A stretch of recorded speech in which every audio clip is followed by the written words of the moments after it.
د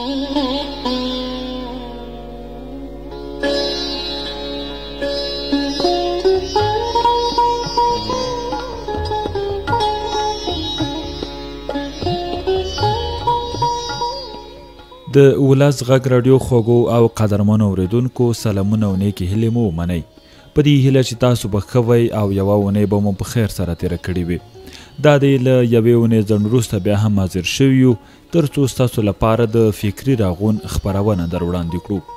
که خپرونه تر پایه پورې راسره واورئ نو په لړ کې به بیا هم ځینې مهم او د ژوند د بریالیتوب رازونه او همداشان د مثبت فکرونو ځینې اصلونه واورئ. نور مې انتظار نه اوږدوم، دا تاسو دا مهم خپرونه د اونۍ د خپرونې پر مخ وړونکی بیا هم زه نور غفور ظهیر یم او د تخنیک چارې مې عنایت ارمان سنبالوي.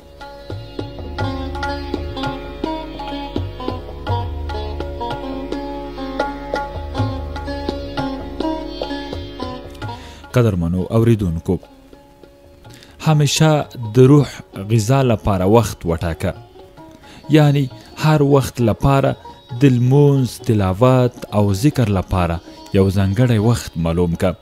هره ورځ حتما په یو وخت کې، هغه که د سهار یا د ماخوستن یا د مازدیګر او یا هم د ماښام له مخې کوم وخت چې تاسې وخت لرئ، خو ضرور دا ده چې هر وخت چې وي تاسې باید د لمونځ، تلاوت او ذکر لپاره وخت بالکل ولرئ.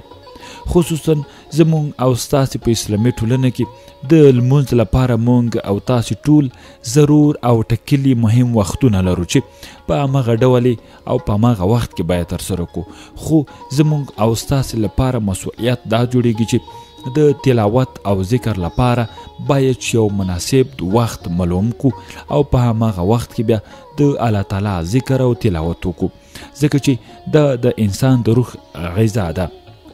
کله کله داسې کسانو سره هم ناسته ولاړه کوه چې عمرونه یې 70 کلونو ته رسېدلي وي، او کله کله بیا له ماشومانو سره وخت تېروه چې عمرونه یې 6 کلونو څخه ښکته خوا کې وي.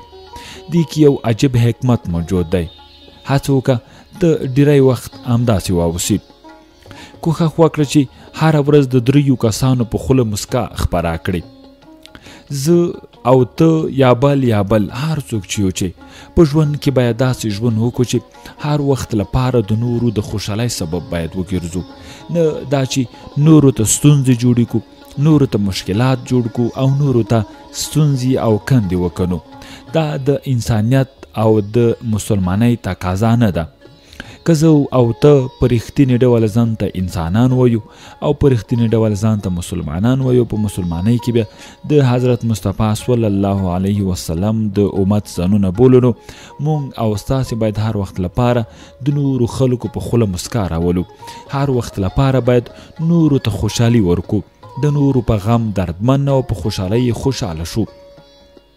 داسې به جوړ نشو چې هر وخت لپاره د نورو لپاره مزاحمت وګرځو، د نورو لپاره ستونزې او مشکلات جوړ کو. دا بیا د یوه ناکام او د یوه فاسد انسان کړنې دي. نو داسې ځان جوړ کړه چې هر وخت لپاره حد اقل د 3 کسانو په خوله مسکا راولي. خپل قیمتي وخت بیهوده خبرو او کارونو مه ضایع کوه. وخت ډیر قیمتي دی. ستا یوه دقیقه وخت چې تیر شي، هغه د ټولې دنیا په قیمت بیرته نه راګرځي. ای افسوس دی چې زمونږ او ستاسې په شمول ځینې ځوانان خپل دغه قیمتي وخت څومره په بېهوده او بې ارزښته کارونو باندې مصروفوي. زمونږ او ستاسې په ټولنه کې ځینې ملګري خپل دغه قیمتي وخت یوازې په همدې باندې هم تېروي چې په دوکانونو، مارکیټونو، حجرو او نورو محفلونو کې ګپې شپې، منفي خبرې، چټیات، فضولیات وایي، او یوازې په دې قیمتي وخت چې په دې باندې نه ارزي بس داسې ترې تېرېږي چې هیڅ یې ورته پام نه دی. که څه هم چې وخت یوه قیمتي مرغلره ده، وخت د یخو سانچې ته ورته دی. که موږ او تاسې قیمت یا ګټه ترې واخلو هم هغه ضایع کیږي، او که ګټه نه ترې اخلو هم هغه ضایع کیږي. خو ښه خبره دا ده چې موږ او تاسې باید د خپل وخت نه بیهوده او په چټیاتو تیر نه کو او هر وخت لپاره د خپل وخت څخه ګټه ترلاسه کو. ځکه که چیرې زمونږ او تاسې نه وخت تېرېږي نو موږ به هم یو څه ترېنه لاسته راوړي وي. د مرګ په وخت کې علما وایي چې د انسان سره چې کله پوه شي چې یاره مرګ ماته راتلونکی دی او زه مرم همدغه شېبې زما د مرګ دی، نو د ټولو لومړی له ده سره د وخت فکر پیدا کیږي چې هاي څومره وخت مې په بېهوده او فضولیاتو باندې تر کړی دی، کاشکې داسې مې نه وای کړی. نو اوس وخت د دې دی چې که مونږ او تاسې یوه دقیقه یا یو ساعت وخت هم ولرو باید چې د بېهوده او چټیاتو کارونو کې باید تیر نه کړو. زمونږ او ستاسې لپاره پکار ده چې د هر یوې دقیقې د هر یوې ثانیې لپاره د الله تعالی د عبادت، د خلکو ته د خیر رسونې، د خپل هیواد، ټولنې او خلکو لپاره د خدمت په برخه کې تیر کړو. خصوصا ټولنه ځوانانو ته ډیره تمه لري او موږ او تاسې هر وخت لپاره د کلمه هم ډیره وایو چې ځوانان د ټولنې د ملا تیر حسابیږي. نو چې داسې وي باید چې ځوانان تر ټولو مخکې د خپل وخت ارزښت وساتي او خپل قیمتي وخت په بېهوده او چټي کارونو باندې تیر نه کړي. زموږ او ستاسې لپاره د همدې لپاره چې موږ او ستاسې وخت بېځایه نه وي تر کړی، موږ او تاسې ټول باید د ژوند د چارو لپاره مهالویشت ولرو او د هر یوې کارې لپاره باید چې مثبت او غوره مهالویشت ولرو تر څو وخت مو ضایع نشي او دغه قیمتي مرغلره زموږ نه بس له لاسه وونه ځي. هیڅکله خپلو منفي اړخونو ته فکر مه کوه، بلکې خپل مثبت اړخونو ته فکر کوه. ځینې کسان هر وخت لپاره خپل مثبت فکرونه یا مثبت کړنې نه ارزوي او په خپل ځان یا په خپل وجود کې خپل مثبت کړنې نه حسابوي، بلکې یوازې په خپلو منفي کړنو پسې فکر وي او هر وخت لپاره د خپل ځان لپاره په خپله د موتې ډالونه وهي او په خپله وایي چې یاره د دې منفي عادت په درلودلو په اساس زه ناکامه یم، د دې منفي عادت په درلودلو په اساس زه ناکامه یم. خو داسې نه ده. ته هر وخت لپاره د ځان د منفي افکارو یا د منفي کړنو ترڅنګ خپلې مثبتې کړنې هم وارزوه. ستا په وجود کې د فکري کړنو ترڅنګ مثبتې کړنې هم موجودې دي، خو ته خپله داسې یې چې یوازې خپلو منفي اعمالو ته متوجه او د مثبتو اعمالو لپاره دې فکر نه ده کړی. په دې پوهه شه چې ژوند د مکتب په شان دی او ته یو شاګرد یې او د ژوند ستونزې د ریاضي سوالونه دي چې حل کول هر وخت ممکن دي. د ژوند هر یوه ستونزه حل کوونکې ده، د ژوند هر یوه ستونزه حل کیدونکې ده، خو په شرط دا دی چې زموږ او ستاسې لپاره د هغې لپاره یوه مهمه او غوره تګلاره جوړه کړو، د هغې لپاره یو غوره مناسب وخت تعیین کړو، د هغې د حل لپاره هڅې وکړو، نه د هغې لپاره اندېښنې. خپله نشته د پاچا په څیر وکړه او غرمنۍ د یو مشر په څیر او ماښامنۍ د یوه فقیر په څیر. ژوند ډېر لنډ دی، نو هیڅکله د چا سره کینه او حسد مه کوه، ځکه دا لنډ او تنګ ژوند په دې نه ارزي چې موږ له چا سره کینه وکړو، یا دغه لنډ ژوند په دې نه ارزي چې موږ د چا سره دښمني وکړو، بلکې دا لنډ ژوند په مینه ارزي، بلکې دا لنډ ژوند په محبت ارزي، بلکې دا لنډ ژوند نورو ته په خیر رسونه ارزي، بلکې دا لنډ ژوند د الله تعالی په عبادت ارزي، د الله تعالی په خوشحالولو ارزي، د الله تعالی په ذکر ارزي، د الله تعالی په نورو ښو کړنو کې ارزي، خلکو ته په خیر رسونه ارزي. نو داسې مه کوه، داسې مه کوه، دغه لنډ دغه کم چې همدا اوس هم زموږ او ستاسې معلومات نه کیږي چې یو ساعت وروسته به موږ ژوندي وو او که مړه. نو چې ژوند دومره لنډ دی، ولې د کلونو لپاره د یو چا سره د تربانۍ، د یو چا سره د دښمنۍ فکر وکړو، سره د دې چې موږ او تاسې یو چا ته د یو ساعت لپاره تضمین نشو ورکولی چې زه به یو ساعت لپاره ژوندی وم، او ولې بیا د یو کال د تهمت یا د یو کال د تربګانۍ یا د یو کال د دښمنۍ لپاره فکر وکړو. نه، داسې مه کوه. دا لنډ ژوند په دې نه ارزي چې موږ پکې نفرت وکړو د خلکو نه، دا لنډ ژوند په دې نه ارزي چې موږ یو چاته پکې بدې خبرې وکړو. دا لنډ ژوند په دې نه ارزي چې موږ پکې دښمنۍ وپالو، بلکې دا لنډ ژوند په دې ارزي چې موږ پکې مینه وپالو، موږ پکې محبت وپایلو، موږ پکې ژوند وکړو، موږ پکې خلکو ته خیر ورسو او موږ پکې د خلکو خیر غوښتونکي شو او موږ پکې ژوند په مثبته او په صحیح معنا سره وکړو. نه دا چې دغه لنډ ژوند موږ په دښمنیو کې تیر کړو، موږ په بدیو کې تیر کړو، موږ په کینوګنو کې تیر کړو، موږ یې په نفرتونو کې تیر کړو. نه، داسې نه دی. ژوند لنډ دی او دغه لنډ ژوند د خپل ځان لپاره قیمتي وګرځوئ. هر څه په جدیت سره مه اخله، بلکې په هر حال کې معتدل اوسه. دا هیڅ امکان نه لري چې یو څوک په هر مجال کې لاسته راوړنې ولري او هر کار په ښه توګه ترسره کړي. نو د ځان په اړه خوشینی او خوشبخته یا هم د ځان لپاره خوشینی او خفه کېږه مه. د تیر وخت ناکامۍ هیڅ کله مه یادوه تر څو چې راتلونکي کې ستا کامیابۍ باندې بد اثر ونه کړي. که ته یو کار ترسره کوې او ناکامیږي نو په آینده کې ته خپله دغه ناکامي بالکل مه یادوه. هیڅ یې خپل فکر ته مه راوړه، خپل ذهن ته یې مه راوړه، ځکه امکان د ولري چې د دغې ناکامۍ یادول، د دغې ناکامۍ سوچ کول او د دغې ناکامۍ په خپل فکر کې راوستل ستا په راتلونکي کامیابیو باندې اثر واچوي، ستا راتلونکي کامیابۍ له منځه یوسي او ستا راتلونکي کامیابۍ له خنډ سره مخامخ کړي.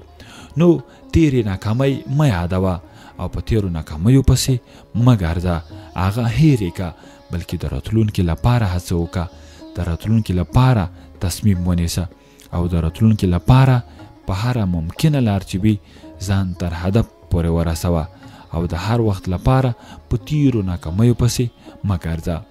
هیڅ کله خپل ژوند د بل چا سره مه مقایسه کوه او خپل د ژوند ملګری یا میرمن یا میړه د بل چا سره مه مقایسه کوه، ځکه چې دا ستا ژوند تنګولی شي او تا په خپلو شته کړنو یا په شته هغه څه چې تا ته لاته درکړي دي په تا باندې ناشکرۍ لوري ته کش کوي. نو هیڅ کله داسې مه کوه. د خپلې خوشحالۍ یوازینی مسؤل ته په خپله یې، نو ستا خوښه چې ځان خوشحاله ساتي او که خپه، ته د خپلې خوشحالۍ مسؤل یې او هم د خپل خفګان مسؤل یې. نو اوس ستا خپله خوښه ده که ځان خوشحاله ساتي او که خپه یې ساتي. که ته وغواړې چې ځان خوشحاله وساتې خوشحاله یې او که ته وغواړې چې ځان خفه وساتې نو خفه یې. هر وخت خپل مور او پلار سره کورنۍ رابطه ساته او د خپل مور او پلار سره هر وخت لپاره په رابطه کې اوسه. خپل حدود د همیش لپاره وپیژنه او هیڅ کله تر تجاوز مه کوه. سهار وختي چې له خوبه نه پاڅېږي نو د الله تعالی شکر ادا کوه او هر وخت لپاره دا وایه چې شکر الحمدلله چې یوه ورځ مې هم په بریالۍ توګه یا هم یوه شپه مې په بریالۍ توګه سرته ورسوله. دا د ژوند ډیر مهم اصل دی او دا په ژوند کې تر ټولو مهم دی. موږ مخکې هم وویل چې په دې پوهه شه چې ژوند د مکتب په شان دی او ته یو شاګرد یې او د ژوند ستونزې د ریاضي سوالونه دي چې حل ممکن دی او مونږ کولی شو چې د دې حل پیدا کو. په دې کې شک نشته چې بریالیتوب د انسان په ژوند کې ډیر مهم رول لوبوي، که په کار کې وي او که په ورځني ژوند کې. خو بریالیتوب ته رسیدل څه آسان کار نه دی. دغه لسګونه وصیتونه ستاسې مخې ته چې ږدو ستاسې سره په عملي ژوند کې هم کار کوي. لومړی کوښښ کوئ چې ځان وپوهوئ. د دې امکان شته چې یو انسان خپله پوهه زیاته کړي، د دې امکان شته چې په مشکلاتو ځان وپوهوي، خو ځان پر دې وپوهوه چې مشکل څرنګه حل کړي او د دې لپاره چې ملکي مشکل ښه حل شي باید د ایجاد په عواملو فکر وکړي.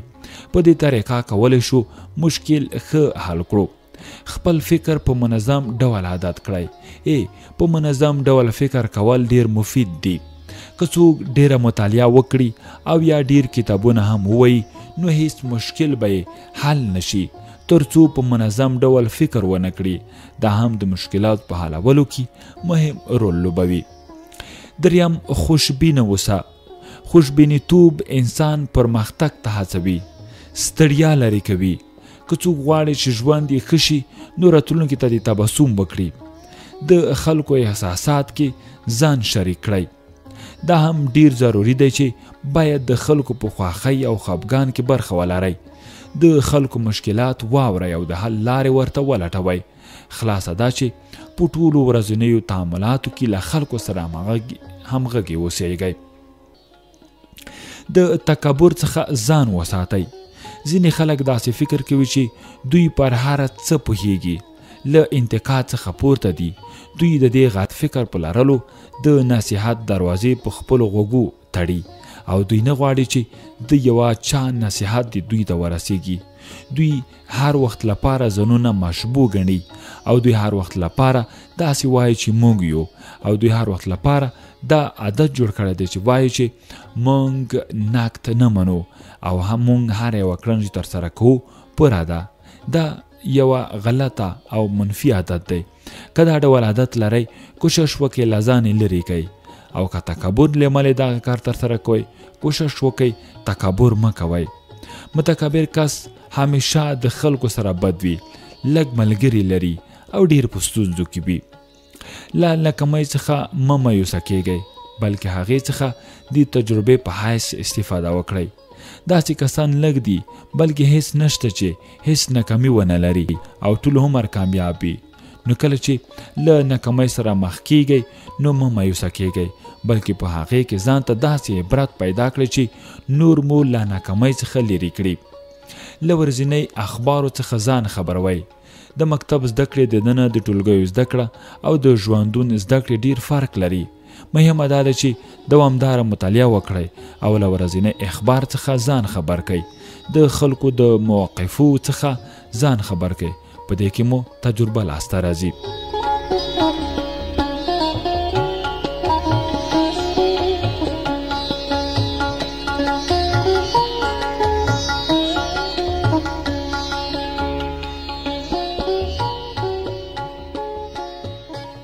خوږه ژبه ولرئ او لږې خبرې کوئ.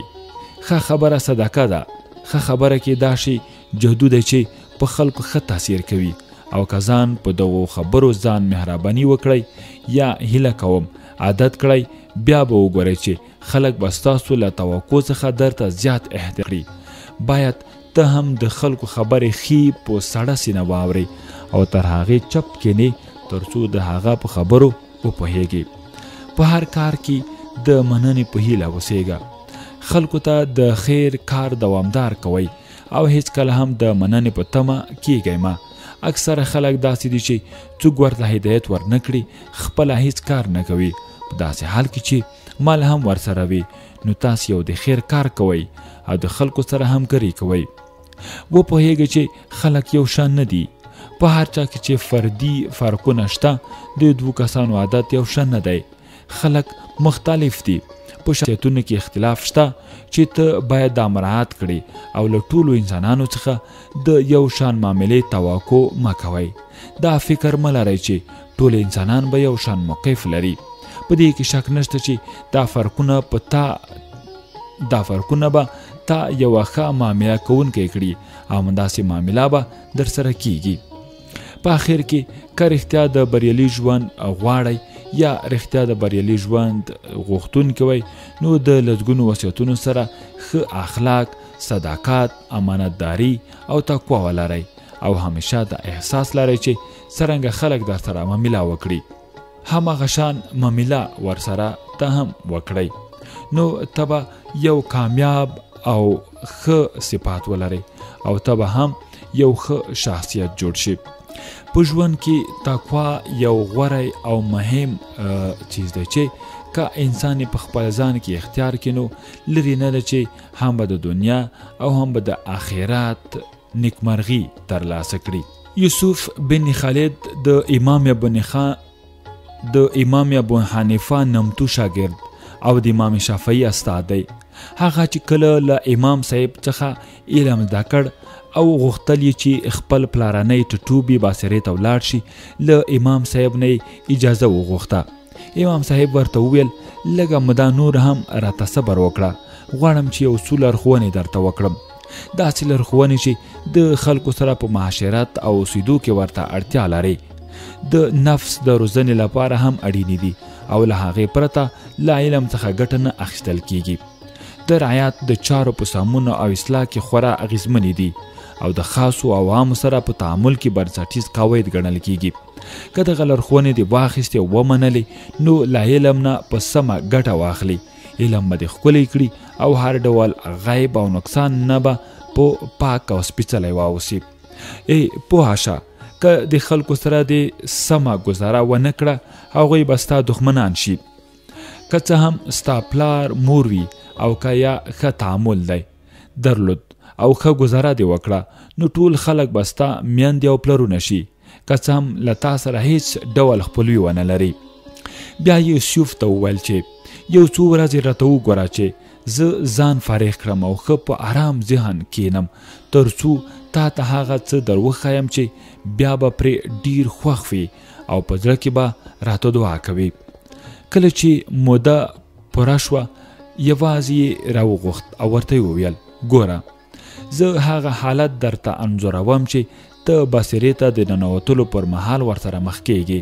هلته د دښمنانو سره مخ کیږي، خپل ځان له هغوی نه لوړ ګڼې، د خپل علم پر اساس ترې پورته ګڼې، د هغوی سره له ناستې ولاړې نه ډډه کوې، ته له هغوی سره مخالفت کوي او هغوی له تا سره، ته هغوی ښکنځي او سپکوي او سپک سپورې ورته وایي او هغوی ته هغوی ګمره ګڼې او د ګمراهۍ او بدعت ټپې پرې لګوي. هغوی تا ګمراه ګڼي او بدعتي درته وایي. په نتیجه کې ته هم سپک شې، مون هم سپک کړې او له تېښتې پرته به بله چاره در سره پاتې نشي. خو دا هوښیارتیا نه ده، ځکه هغه څوک چې د خلکو سره مدارات ونه شي کړی په تیره له هغوی سره چې چاره ترې نه وي هغه عاقل او هوښیار نه دی. کله چې بصیرې ته ننوتې خلک به ستا استقبال ته راځي، هر کلی به درته وایي، ستا زیارت ته به راځي، دا به پر ځان حق ګڼي. نو تا هر چا ته خپل مقام او منزلت ورکړه، د علماو او درنو خلکو عزت وکړه، د مشرانو وقار ساته، د ځوانانو سره خوشطبعي کوه، عوامو ته ځان نږدې کړه، د فجرانو سره مدارات کوه او د ښو خلکو سره دوستي کوه، د سلطان او پاچا په اړه یې بې پروایي مه کوه، هیڅوک مه سپکوه او چاته په سپکه سترګه مه ګوره، د مروت او میړانې په کارونو کې سستي مه کوه، خپل سر او راز چاته مه ښایه، د چا په دوستۍ تر هغې باور مه کوه چې وی نازمایي، د سپک سړي سره دوستي مه کوه، هغه کار مه کوه چې خلک ستا نه تمه نه لري او له تا نه یې بد ګڼي، د کم عقلو خلکو سره ډیر آزاد مجلس مه کوه، ما یې دعوت منه او ما یې هدیه او ډالۍ قبلوه، د خلکو سره مدارات او ښه چلند کوه، له صبر او زغم نه کار اخله، ښه اخلاق کوه او سینه پراخه ساته، ښه او ښکلې جامې اغونده، سپرلی ښایسته ساته، خوشبويي زیاته استعمالوه، د خپل ځان لپاره څه وخت داسې ځانګړی کړه چې ته پکې خپل حاجتونه پوره کړې، د خپلو خادمانو او شاوخوا خلکو له حال نه ځان خبروه، هغوی ته په ادب ورکولو او د هغوی په اصلاح کې تر ټولو مخکې اوسه، په دې اړه نرمي کوه، ډیر یې مه راټه چې بیا به یې زړه توریږي او سپین سترګي به شي، ته ځان د هغوی له تعذیب نه پورته مه ګڼه او په دې اړه ګوتاهي مه کوه، د خپلو لمنځونو خیال ساته او پوره پابندي پرې کوه، خپل دسترخوان پراخ ساته او ډوډۍ مار اوسه، ځکه چې بخیل سړی هیڅ کله هم مشري نشي کولی، ځان ته څه داسې دوستان او د راز خاوندان انتخاب کړه چې د خلکو له خبرو دې خبروي، کله چې د کوم فساد په اړه خبر شوي سم د لاسه اصلاح کړه او کله چې له کوم ښه او صالح کار نه خبر شوي د هغې سره ډیره مینه ښکاره کوه او اهتمام پرې کوه، که څوک تا ته راځي او که نه راځي ته یې زیارت کوه او ته ورځه، د خلکو د ښو او بدو دواړو په مقابل کې ورسره ښه کوه، عفوه او بښنه خپل خوی وګرځوه، په نیکیو امر کوه، د یا لایاني او ببیزه کارونو نه سترګې پټوه، که څوک تا ته اذیت در رسوي پروا یې مه ساته او همداسې یې پرېږده. د خلکو د حقونو په اړه اهتمام کوه او دا د ادا کولو لپاره یې بیړه کوه. که کوم ورور او ملګری دی ناروغه شو په خپله یې عیادت ته یا پوښتنې ته ورځه او کله نه کله ورته خلک استوه، پوښتنه یې کوه. که څوک څه موده ستا له سترګو پناه شو نو د احوال پوښتنه وکړه. که څوک ستا په اړه تقصیر او ګوتاهي کوي ته ورسره بالمثل تعامل مه کوه. چا چې در سره رابطه پرې کړه ته یې بیرته ټینګه کړه. څوک چې درته راغلل ښه عزت او احترام یې کوه. که چا در سره بد وکړل ته بخښنه وکړه. چا چې ستا په اړه ناوړه یا سپکه خبره وکړه ته یې په ښو یاد کړه او په اړه یې ښایسته خبره وکړه. که څوک مړه شو یا مړ شو ته یې حق پوره کړه. چاته چې کومه خوښي او ښادي پیښه شوه مبارکي ورته ووایه او که چاته کوم مصیبت ورسید تعذیب ورته وړاندې کړه. که څوک نیستمن شو او یا یې کوم آفت اخته شو عمر ځای ورسره وکړه یا مزل ورسره وکړه، همکاري ورسره وکړه. که چا د کوم کار لپاره درنه منډه وغوښته ورپورته شه او منډه ورسره وکړه. که چا درته فریاد راوړ د هغې فریاد دیسي علاج وکړه. که چا درنه مرسته وغوښته مرسته ورسره وکړه. خلکو سره مینه کوه او تر خپلې وسې ورسره د مینې او محبت اظهار کوه. خلکو ته سلام چوه که څه هم سپک او لئیم خلک وي.